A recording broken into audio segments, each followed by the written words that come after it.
Audible is the leading provider of spoken word entertainment and audiobooks, ranging from bestsellers to celebrity memoirs, news, business, and self-development.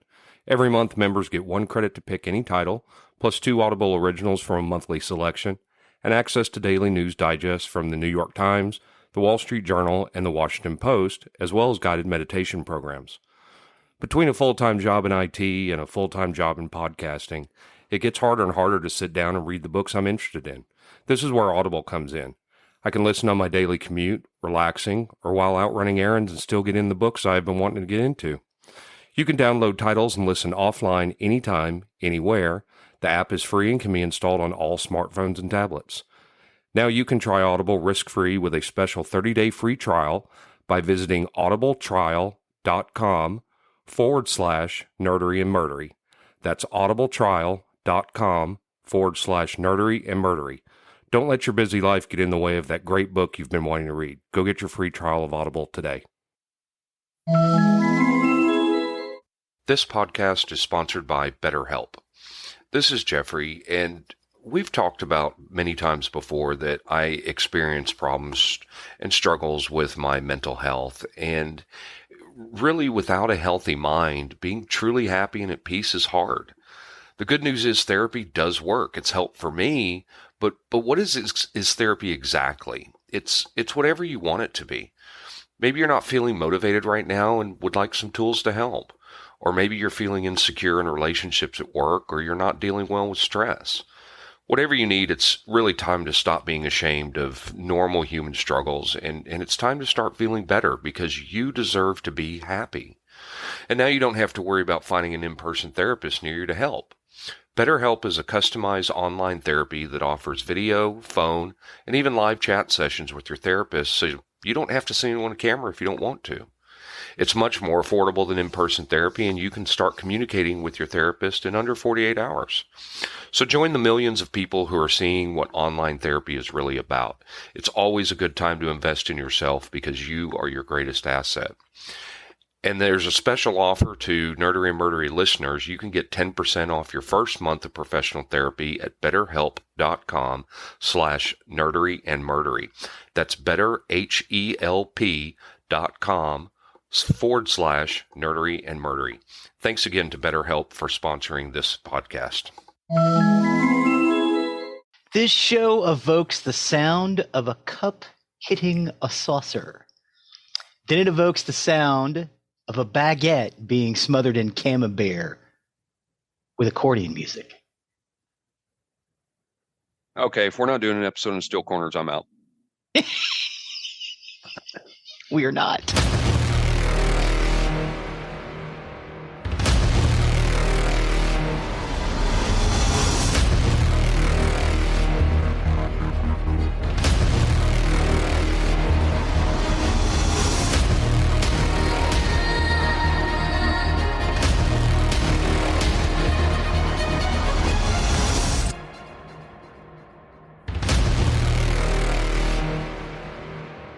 Welcome to episode 152 of Nerdery and Murdering.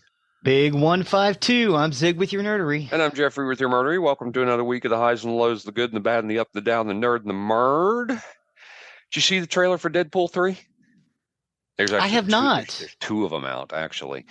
I have not. Is it really funny? Yes. Yes, it looks very funny. He's going into the multiverse.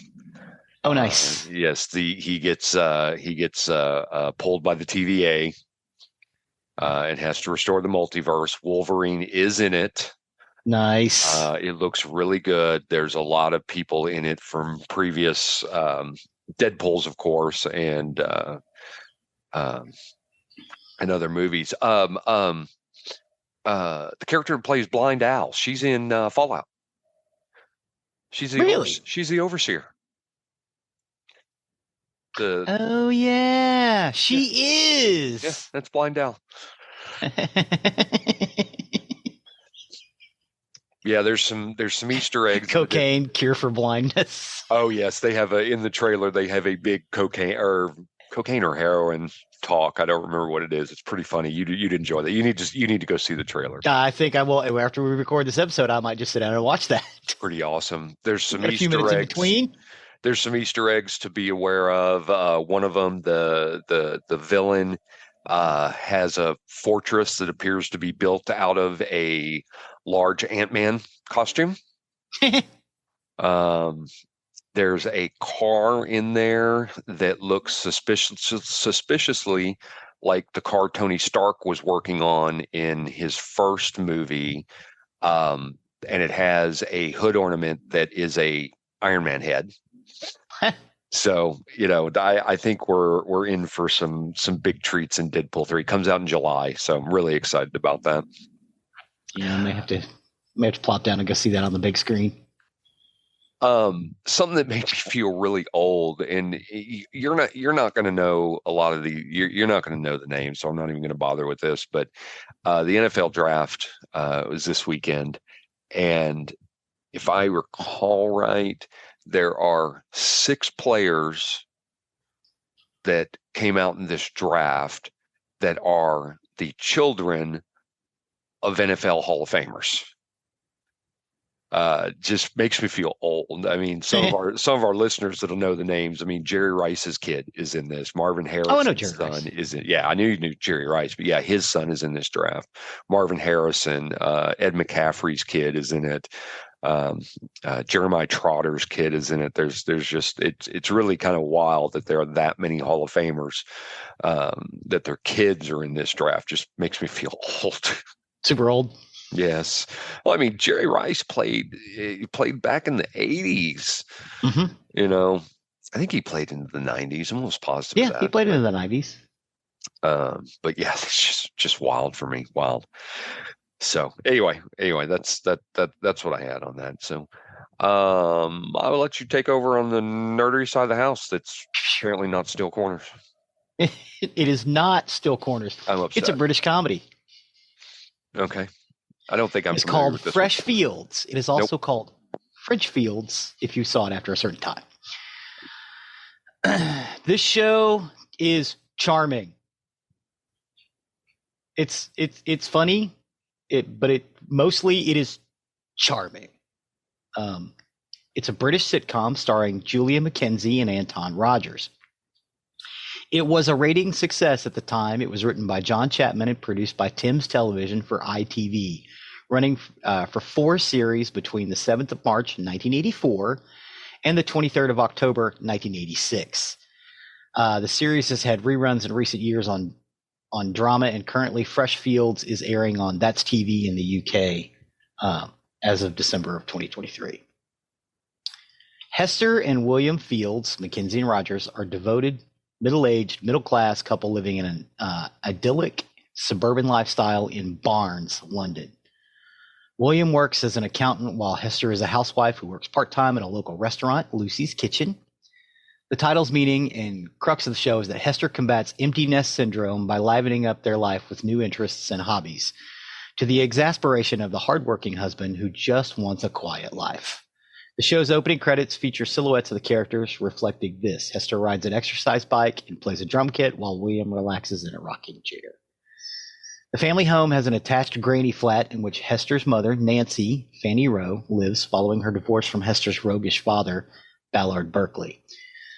He often tries to win her back. The pair finally remarry in the last episode. Hester and William have 2 children of their own, the never-seen Tom, who lives in New Zealand, and Emma, who is usually only heard, it's the voice of Debbie Cummings, telephoning her parents at inconvenient times. Emma's husband, Peter, Philip Bird, appears occasionally. Emma and Peter later present the Fields with their first grandchild, Guy, named after his great-grandfather. The Fields' neighbor, Sonia Barrett, played by Ann Beach, pops around in every episode to borrow items. These appearances would irritate William to comical effect. Sonia has the show's only catchphrase, "It's only Sonia," which she carols as she raps at the Fields' back door and then lets herself in. Sonia's husband, John Arthur, appears occasionally, as does William's secretary, Miss Marigold Denham, Daphne Oxenford. Why is it that every time you try a British accent, you sound like Lister? Because I like the Lister accent. And I'm shocked we haven't done an episode on Red Dwarf. I love the Liverpudlian accent. It makes me so happy. If I could do like a northern accent that's not Liverpudlian, the other northern accent, um, like New Order, I would do that, but I can't. It just ends up sounding like Hagrid. You're a reporter, then. We will eventually do a Red Dwarf episode, but they've been releasing so much stuff lately that I've just been trying to catch up. New Red Dwarf stuff? Oh yeah. They've been, every couple of years they'll release something out. They just did a movie like year before last year. I'll have to look that up. And they're probably going to do another series. Yeah, they're doing it all the dude. It's on. It's either Tubi, Freevee, or one of the other ones, Pluto, something like that. But yeah, you can go out and catch all of the old stuff and the new stuff. Tubi, Fubo, Roku. Yeah, all of that. BritBox. Yeah. Well, BritBox you have to pay for. I have BritBox, so I can watch stuff like Fresh Fields. Fresh Fields ended in 1986, but 3 years later, the series resumed as French Fields, which saw William and Hester relocating to France after William accepted a job there. There were 3 series of 19 episodes made between the 5th of September of 1989 and the 8th of October 1991, all written by John T. Chapman and Ian Davidson. Philip Bird appears as Peter in several episodes, with Emma finally seen on screen, now played by Sally Baxter. And Beach makes a guest appearance as Sonia in the final episode. French Fields is a sequel or a continuation of Fresh Fields. It was produced by Thames Television for ITV. Thames, for those who are reading it. Thames. ITV. Yeah. Like Fresh Fields, the theme tune to French Fields was arranged by Pick Yourself Up from the 1936 film Swing Time. The theme tune was played on an accordion and has a French feel to it. The music was by Alan Parker this time and not Harry Stoneham.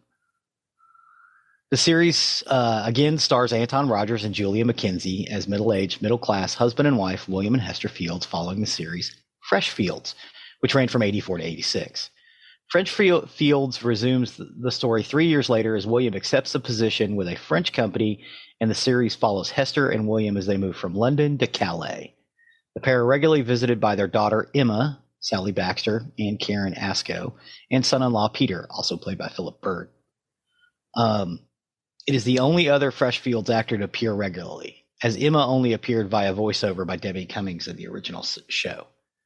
Other regular cast members include the French estate agent Chantal Mauriac, played by Pamela Salem, who is also the Fields' neighbor to the left, and snobbish English couple Hugh, Robin Kermode, and Jill, Liz Crowther, Trendle, their neighbors to the right. Hester and Williams also cope with Madame Remelot, Valerie Rush, the unintelligible, ancient, and generally useless French cleaner who lives on and cares for the estate.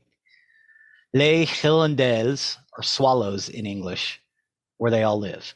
Also popping in regularly are local farmer and mayor Monsieur Dax, Oliver Pierre in Series 1 and 2, and Philip McGough in Series 3, and his cheeky daughter Marie Christine, played by Victoria Baker, to whom Hester does her best to teach English. Nicholas Courtney also appears frequently as the estate's owner, the Marquis. Anne Beach, Sonia from Fresh Fields, makes a guest appearance in the final episode in which Hester and William decide to return to their former UK home. So in French Fields, it picks up, just like a couple of years later. He gets a job in Calais, because it's the beginning of the EU and everything, before Brexit, because this is the early 90s. And they move from London down to Calais, which is, used to be an ordeal. Now you can do it in 45 minutes because it's right across the water. It is lovely and charming. I think it was actually filmed in England. No, because there's some shots of the port to Calais. So I think they may have actually filmed it in Calais. Or at least the outside shots. I think, the sets are still the sets. This show is utterly charming. It ran on KERA, our local our local PBS station, which I am going to do an episode on. I'm going to do an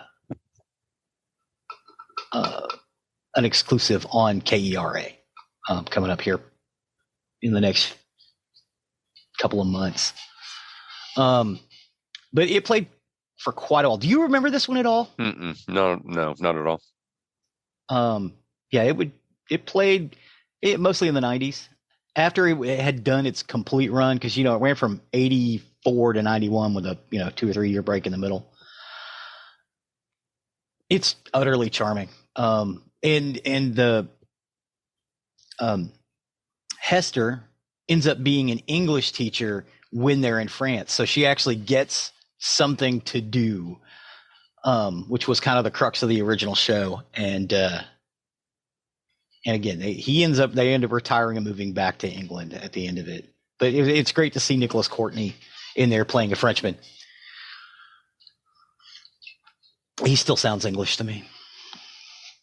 But yeah, this show it's infinitely charming. Julia McKenzie and Anton Rogers are great together.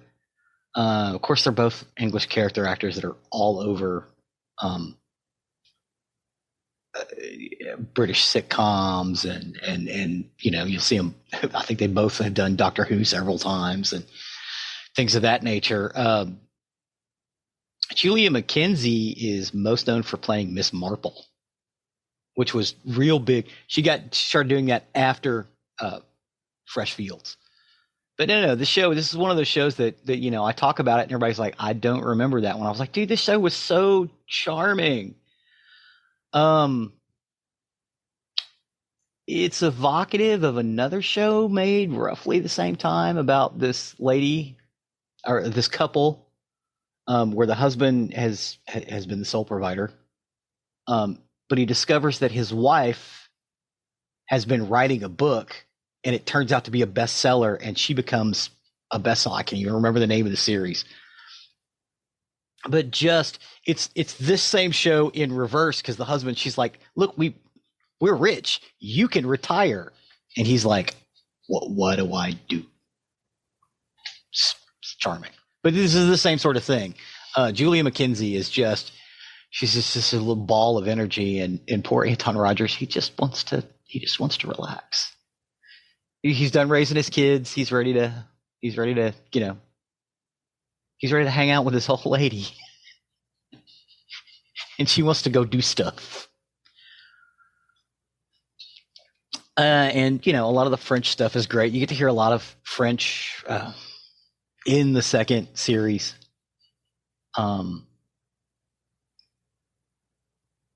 As well as, she's teaching English to these French children, and they're teaching her French, and it's again charming. It's charming as all get out. I love it.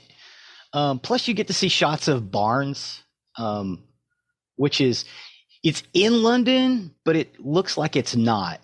If that makes sense, it's like a wooded area off to the side. It's again beautiful. Same with Calais. You think France has this gigantic population. A third of them live in and around Paris. They have other cities besides Paris, so most of that country is farms, as far as the eye can see, and it's just charming, beautiful fields, and it's a nice show. It's nice. It's pleasant. That's what it is. It's pleasant. It's pleasant to watch and fun. I would say get out there and check it out. I have recorded, I have included, I don't know why I couldn't say included several episodes in our YouTube playlist, so you guys can see it again and just see how charming these two people are, especially Julia McKenzie and Anton Rogers playing off of each other. Brilliant. And they actually look like people who've been together for 20, 30 years, even though they're not. But yeah, that's about it for Fresh Fields / French Fields. Cool. Thank you for that. I hope everybody goes and checks that out. Like I said, I've never seen it. I'm not even familiar with this. I looked up the actors, and I think I only knew a couple of them in there. So I do love British comedies, and I know Zig does. So you definitely go out and give those a watch. Speaking of though, things on our YouTube playlist, it actually takes me back to Facebook. I've seen some of our videos get tagged by Facebook as having possible copyright stuff in it, so they've edited out the video. Yes. Yes. But they play on every other platform. So, yeah, every once in a while, it'll be like, oh, copyright infringement. It's like, okay. Yeah, so funny. Awesome. Appreciate that. With that, we'll step over to the murdery side of the house. Murder. For today, I got my information off Manchester Evening News, Sky News, Medium, the New York Times, and Daily Mail. And this is the Moors murders. You're talking about the Moors murders? I am, and it was so wild as I was going through this. I'd see pictures and different stuff. I'm like, have I covered this before? Because some of it looks so familiar. And I mean, I actually had to go back and look through our list, and I'm like, no, I don't. I talked about them because Peter Hook and Stephen Morris got picked up and questioned by the police of New Order and Joy Division, got picked up and questioned by the police for like a full day because their tour schedule happened to coincide with 2 or 3 of the murders, and they could put them into place in a van. You didn't cover this. No, I didn't cover it. I didn't talk about it. You just spoke about it. Okay. So maybe that's where I'm familiar and Morrissey wrote a song about it.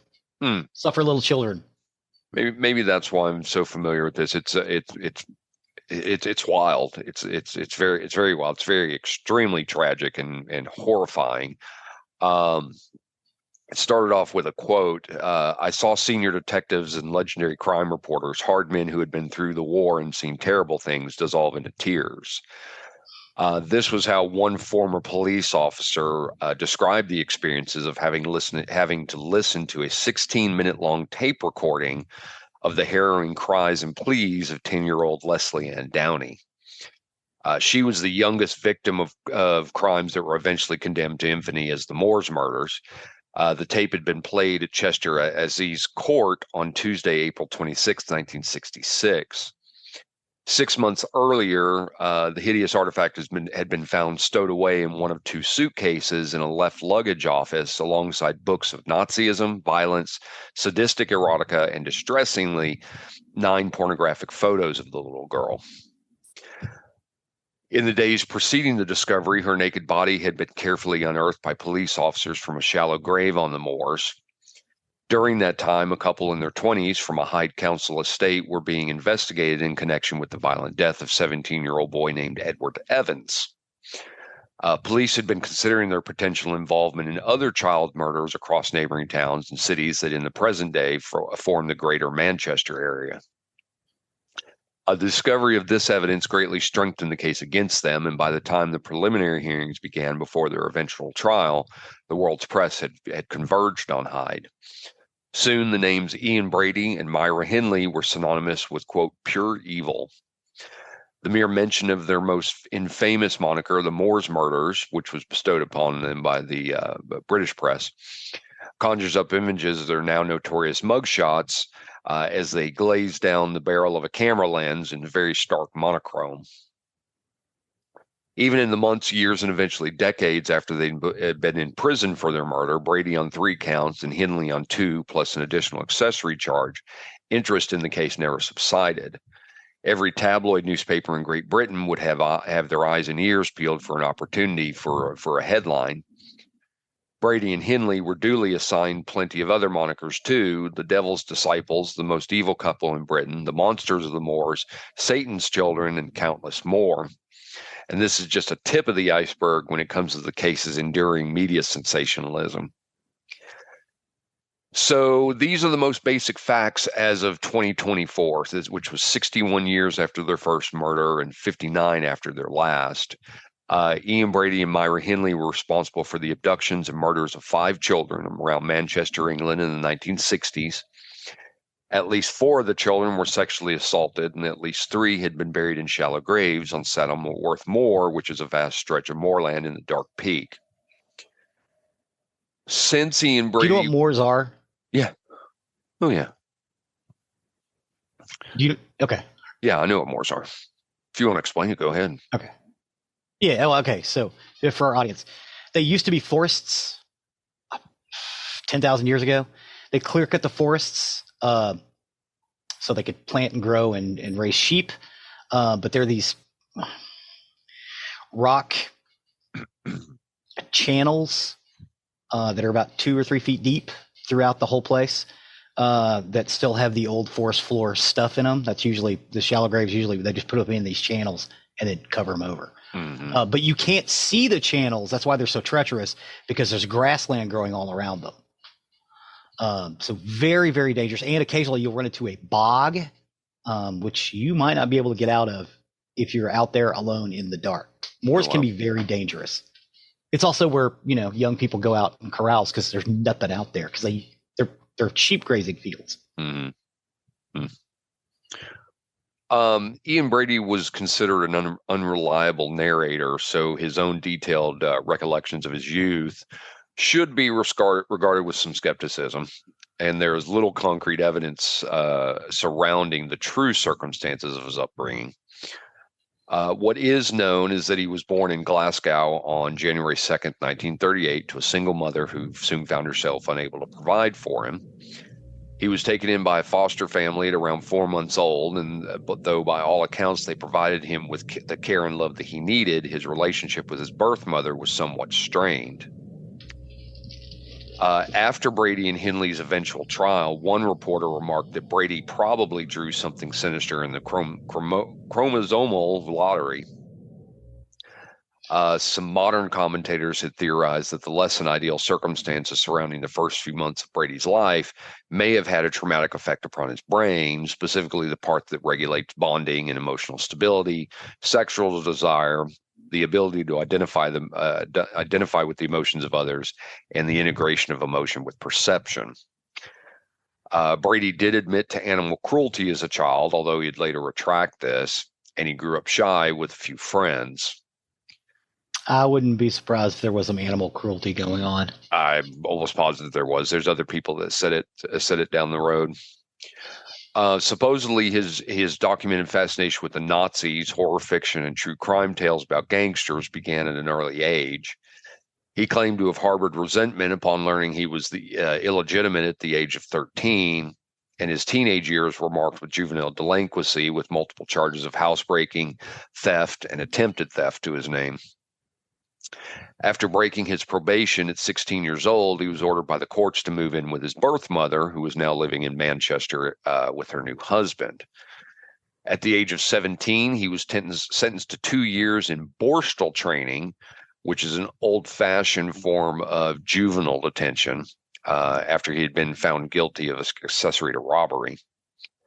After his release from Borstal, he worked a few menial jobs before eventually finding employment as a stock clerk for a chemical distribution firm called Millward's Merchandise when he was 21.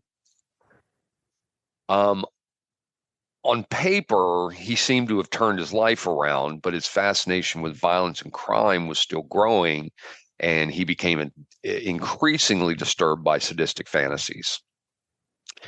In January of 1961, 18-year-old Myra Henley started working at the firm as a typist, and though he didn't initially pay much attention to her, their mutual passion for poetry and literature would alter everything by the year's end, and this would pave the way for her very slow and steady entry into his world. On July 23rd, 1942, Myra Henley was born to Nellie and Bob Henley in Manchester. Nellie worked as a machinist, and Bob was a paratrooper who did not return to Myra's life until after the war ended in 1945.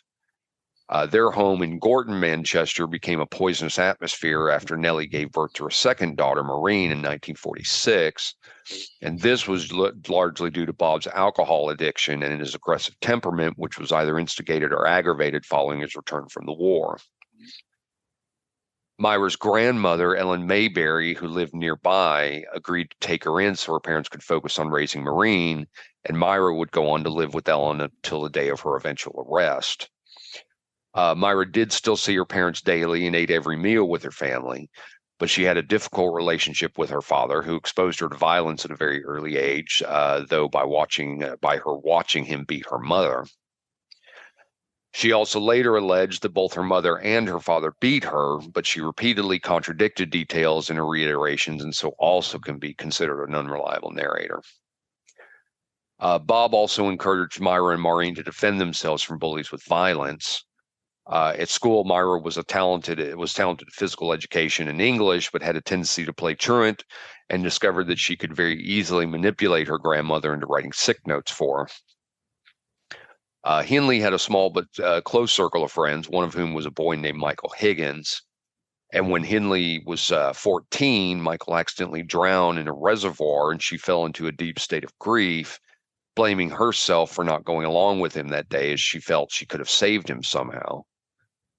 Some of those close to her speculated that she was hysterical, and much later on in her life, a psychiatrist noted that though she was not mentally ill in any way, she exhibited emotional lability, which is a tendency to shift rapidly and dramatically between different emotional states. Henley committed herself to the Catholic Church soon after Michael's death, and when she eventually got into a relationship at 16 years old, she held her virginity sacred.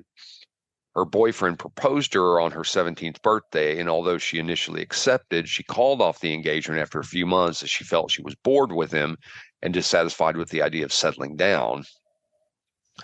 Her friends suspected that even though they were of the same age, that she thought he was too young for her. Henley did have several occupations before she ended up at Millwards, and not everyone had a good impression of her. At one workplace, she claimed to have lost her paycheck one day, and out of pity, her colleagues chipped in to help her make up for it. But her coworkers began to suspect she was trying to trick them out of money when not long after she asserted that the identical incident had occurred once more. Despite her modest upbringing, she seemed to look down on people, and when she began dating Ian Brady, these characteristics became even more apparent, leading some to accuse her of being spoiled and a bit snobbish. The memories of Myra during this time weren't all bad, but her most lauded positive trait was that she was a good babysitter who had an exceptional way with children, which, interestingly, in the context of the crime she'd later be committed of, seems very unfathomable and yet highly disturbing, since she would eventually admit to abusing this quality to gain her victim's trust. Myra claimed to have fallen in love with Ian on day one of meeting him in the office. She started writing in a diary halfway through the year, which detailed that she tried to pursue him for months before they eventually got together, even during the times when he was outright dismissive of her in the office. They first got together at the Christmas party of 1960, the office Christmas party in 1961, and remained on casual terms for months before beginning a romantic relationship that soon became sexual. Henley believed that Brady, despite his denials, was sexually inexperienced like himself, and remembered that their first efforts at intercourse were very awkward and disjointed. They then started to experiment by incorporating sadomasochistic pornography into sexual fantasies, which were strictly between themselves for the time being. Ian Brady fancied himself an autocrat, and he was very fond of the philosophical ideas of the Marquis de Sade. As far as he was concerned, people should be free to act on their base desires if they so desired, regardless of the consequences. And it seemed that Ian would eventually come to interpret Sade's work as a justification for his own pedophilia and his burgeoning desire to commit sexual assault and murder. This would eventually cross over into his and Myra's sex life, and they felt compelled by the idea of committing crimes. They initially discussed the prospect of robbery, and even though it was most definitely in a fantastical sense, he suggested that she acquire a shotgun and some rifles, which was something he couldn't do because of his juvenile record. Mm-hmm. They took a lot of photos of themselves practicing with the guns around the Peak District, as if they were the British equivalent of Bonnie and Clyde. Myra also received shooting instruction from a co-worker who served as president of the nearby rifle club, but he would subsequently attest that she feared a kick whenever she discharged a weapon and would shoot with both eyes closed. During this time, she was also taking driving lessons at Ian's urging because he couldn't do this himself. And though they both enjoyed the freedoms this afforded them, it was largely in preparation for the abduction of their young victims. So Saddleworth Moore was Ian and Myra's favorite spot to talk about their innermost desires. The regeneration of the landscape had since taken place. At the time, the landscape was scarce, brown in color, and foreboding, with its barbaric appearance attracting them, as you had mentioned. By June of 63, the couple were living together at Henley's grandmother's home. They frequently annoyed their neighbors by playing loud music, such as Rival's Bolero, on purpose. At work, they were regarded as surly and unsociable by their colleagues, and they would often giggle over pornographic books at their desk. And Myra, in particular, would often be heard making explicitly racist and or xenophobic remarks about various minorities. One time, she mortified her coworkers when she walked into the office with an open book containing a picture of Holocaust victims in a mass grave, laughing and declaring, "Just look at this lot." Ian and Myra's respective accounts of their private life differ substantially.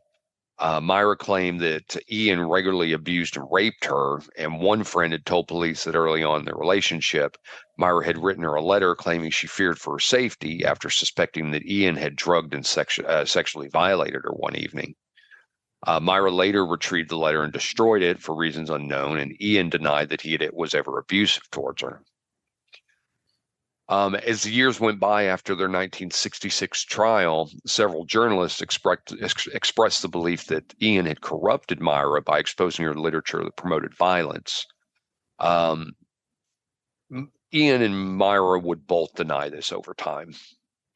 I've heard some stories that it was the other way around too. Yeah, I think it was Myra that did it to Ian. Yep. Yeah. Yep. Ian claimed that though he felt himself an influence upon Myra, abandoning her Christian principles and faith, he had, quote, never seriously set out to corrupt anyone. Myra, on the other hand, wrote in a 1978 parole plea that she had confused love for infatuation when it came to Ian, and that she felt totally under his domination and worshipped him blindly. She said, quote, "I believed him because I thought I loved him, and his arguments were so convincing, he demolished my tiny precepts with a single word." She didn't admit her guilt over her involvement in the eventual crimes until 1987. And in the years following this admission, she admitted to a therapist that, quote, "I have to own the part that I played in things to accept that I wanted some of the things to happen." Despite police and victims' families suspecting differently, she would continue to insist her role in the murders was subordinate to Ian's, and that she had never physically or sexually harmed a child. So on July 12, 1963, 16-year-old Pauline Reed was walking to a dance in nearby Openshaw when she was approached by a woman in a black Ford Prefect van on Froxmore Street, Gorton. Pauline was friends with Maureen Henley, so she immediately recognized Maureen's older sister as the driver of the van, though Myra Henley claimed that she did not intentionally target Pauline and that she just happened to be in the wrong place at the wrong time. Myra asked Pauline if she would help her look for a lost glove on Saddleworth Moor, about a 30-minute drive from Gorton. Pauline accepted, and they were trailed by Ian on his motorbike in the long drive to the moor. Ian and Myra each gave different accounts of her murder, as they did with the other 4 murders, but what is certain is that Pauline was hit in the face and raped before having her throat cut twice. Her body was buried in a shallow grave about 150 yards from the road. 12-year-old John Kilbride was Ian and Myra's next victim on Saturday the 23rd of November, 1963. He was abducted from Ashton Market, Ashton-under-Lyne, under the same pretenses as Pauline Reed had been, and that they were looking for a lost glove. It was a cold, dark, and foggy evening, and once they reached the moor and walked outside of the road, John was ambushed, sexually assaulted, and then killed. The cause of his death was never reliably ascertained, but Myra asserted that Ian informed her that he had strangled him using a ligature, while Ian asserted that he had strangled him manually. His body was buried in a shallow grave with a stream running through it, so when his remains were eventually discovered 2 years later, they were so badly decomposed that his mother was forced to identify her son solely by his clothing. On Tuesday, June 16th, 1964, 12-year-old Keith Bennett was walking to his grandmother's house in Longsight, Manchester, when he was approached by Myra while in a white Morris minivan, which she had recently purchased. Myra claimed that Ian was in the back of the van, but Ian denied this and said Myra picked him up a short while later before heading to the moor. And what happened next is uncertain, but Ian claimed that, like their other two previous victims, Myra claimed that with their other two previous victims, that she was not with Ian at the time of the sexual assault or the murder. This time, she said she waited on a plateau with binoculars and she saw Keith disappear with Ian into a gully like a lamb to the slaughter. She claimed to have neither heard nor seen anything, despite the fact that sound carried easily across the empty moors. Ian allegedly returned sometime later carrying only a spade, and the couple's accounts of how Keith died were the same as their accounts of how John Kilbride had died. Tragically, despite repeated and widespread searches across the Saddleworth Moor area, Keith's body was never been found and is presumed lost. In September of 1964, Ian, Myra, and Myra's grandmother were relocated from their Gorton house, council house, to the new Hattersley Overspill development in Hyde, Cheshire. By that time, Myra's sister Maureen, who was now 18, had married her boyfriend, the 16-year-old David Smith, and welcomed a daughter named Angela Dawn into the world. David himself was a former juvenile delinquent with a difficult upbringing and home life, and he had extensive court history of housebreaking, theft, and violence, much to the dismay of Myra and the rest of Maureen's family.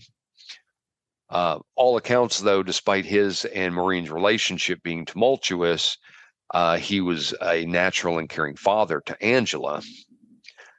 During this time, Ian bonded with David, as Myra and Maureen also started to spend more time together, though neither Myra nor Ian particularly cared about the new baby. This annoyed David and Maureen, but they saw nothing sinister about it at the time and ultimately attributed this to Ian being an eccentric introvert and Myra being concerned about how her younger sister might have been coping with motherhood at such a young age. On Saturday, December 26, 1964, which is Boxing Day in the UK, 10-year-old Leslie Ann Downey was abducted from a fairground in Miles Platting, Manchester. She was not brought directly to the moor this time, but instead brought to Ian and Myra's new house, where her torture was captured on audio tape in the spare bedroom. Specifically, Ian and Myra were heard trying to force a gag into Leslie's mouth and undress her, and the tape, as previously mentioned, ran on for 16 minutes as the little girl frantically begged for her mother.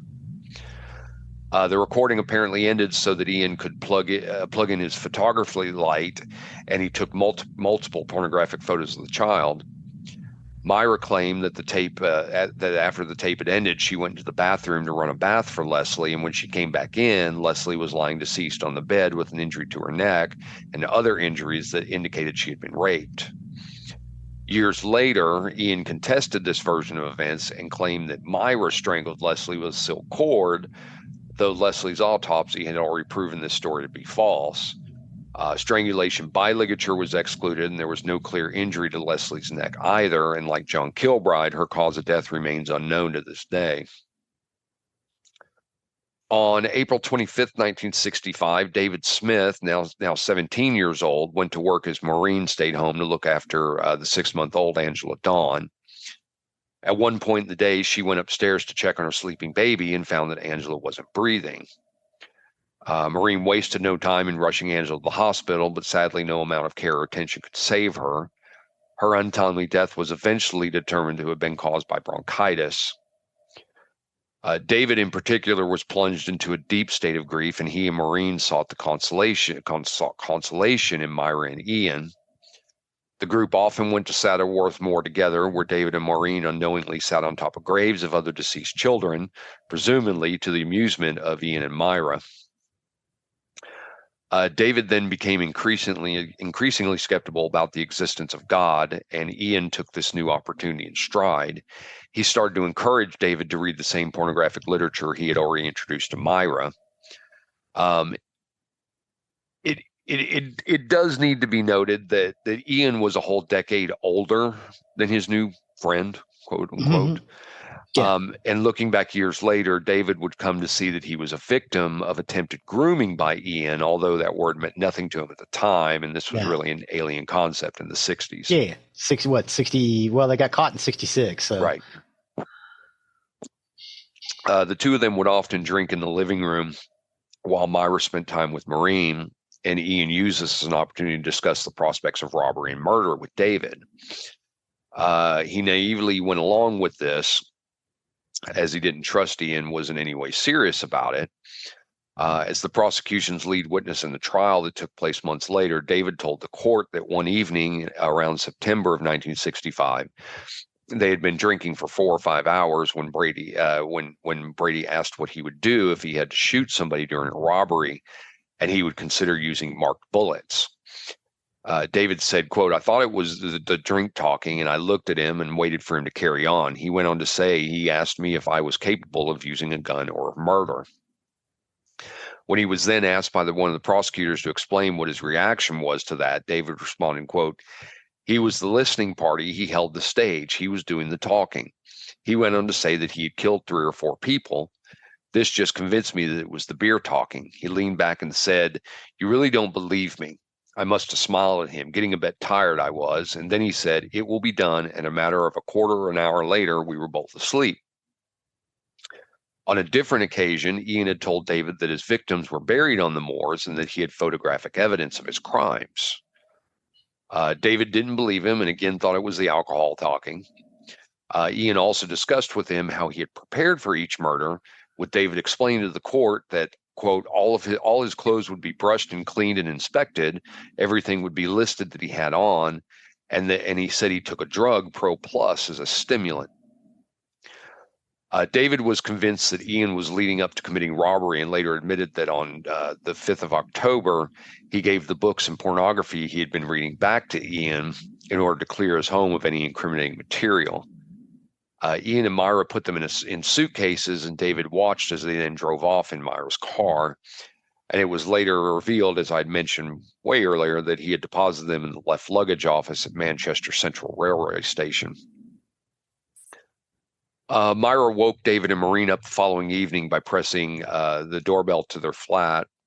When she came upstairs, she and Maureen had a brief conversation before Myra had asked David if she could walk her back home. David agreed, and when they reached the house, Ian called in David to ask him if he wanted to collect some miniature alcohol bottles from the kitchen. He then left David in there, and seconds later, David heard a couple of ear-piercing screams. He ran into the living room to see Ian hitting a young man around the neck and head and neck with a hatchet. This young man in question was 17-year-old Edward Evans from Ardwick, Manchester. He was approached at Manchester Central Railway Station by Ian and asked if he would like to come back to his house for drinks, and claimed to have introduced Myra as his sister when he reached the car. Ian claimed that Edward was a familiar face to him from Manchester's gay scene, but it's unknown as to whether this was the truth or whether Ian was deliberately alleging that Edward was a homosexual in order to paint his victim in a damaging light and deflect some of the accountability from himself onto Edward. As a result of the careless repetition of Brady's claims in the press, Edward's family endured enormous suffering in the 60s in Britain when homosexuality was still regarded as a crime and a perversion.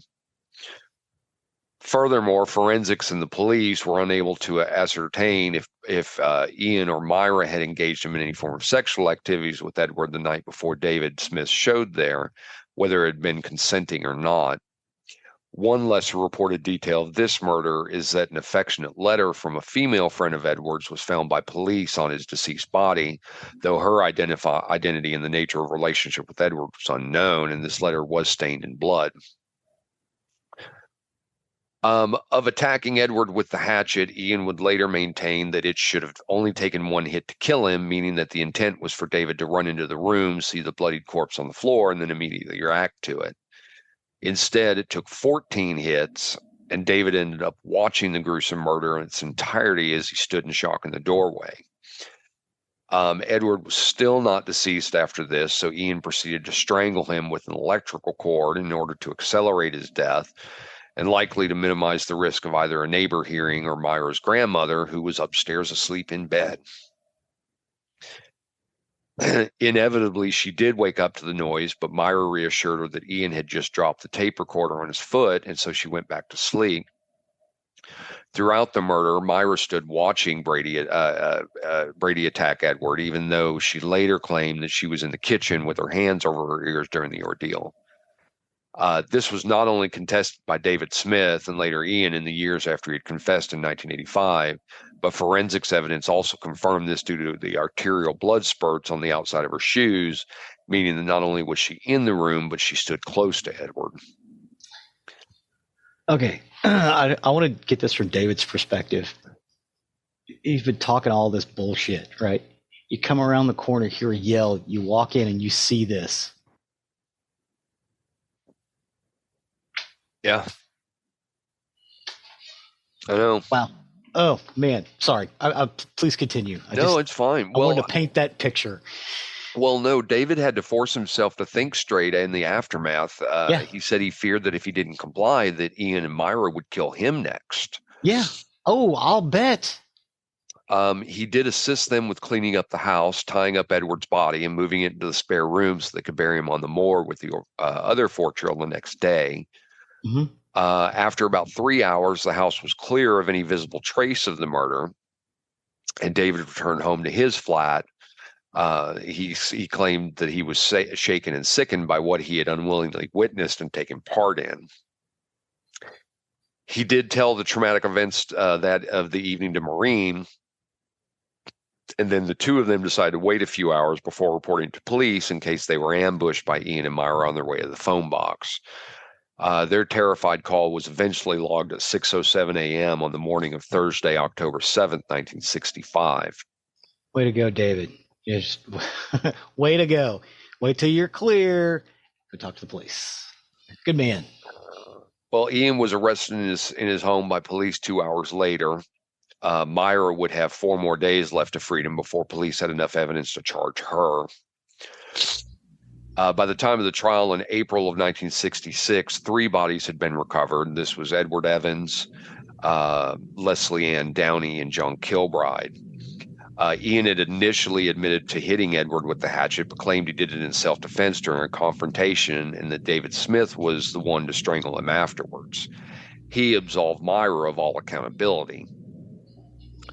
Both denied all knowledge of the murder of John Kilbride, despite Ian having taken a photograph of Myra and her dog Puppet standing directly above the shallow grave and looking down.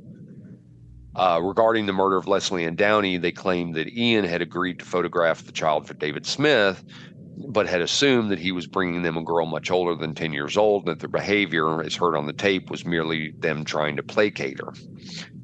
They claimed that afterwards, David removed her from their home, with Ian explaining that after completion, we all got dressed and went downstairs. Little did he know that his blunderous choice of phrasing would hint at both his and Henley's involvement in sexually assaulting Leslie. On May 6, 1966, Ian was found guilty of the murders of Edward Evans, Leslie Ann Downey, and John Kilbride, and handed 3 life sentences. Myra was handed 2 life sentences. After being convicted of the murders of Edward and Leslie, plus an additional 7 years for harboring, assisting, and maintaining that Ian knowing that he had killed John Kilbride. The trial judge, Justice Fenton Atkinson, described the couple in his closing remarks as 2 sadistic killers of the utmost depravity, and made a point that he was passing only sentences that the law now allowed, referencing the fact that the death penalty had been outlawed only months before the trial. The British public were outraged not only by the unspeakable sadism of Ian and Myra's crimes, but also the fact that they did not receive the death penalty.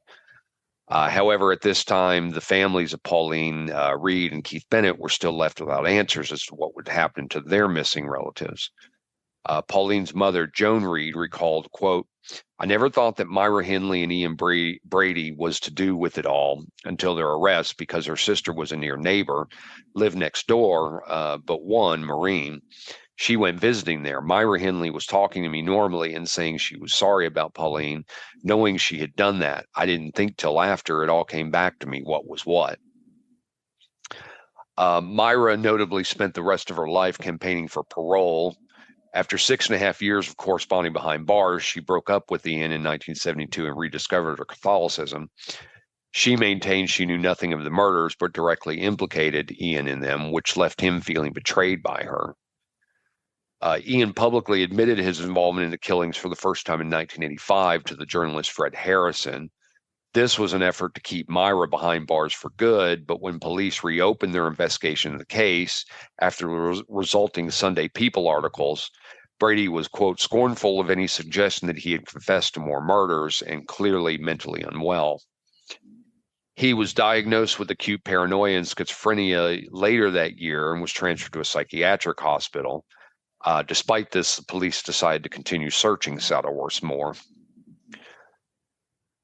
On Thursday, October 31st, 1986, Winnie Johnson, who was the mother of Keith Bennett, wrote a letter to Myra in a direct appeal for her to tell her where her son is buried and what happened to him. She wrote, quote, "As a woman, I'm sure you can envisage the nightmare I have lived with day and night, 24 hours a day since then.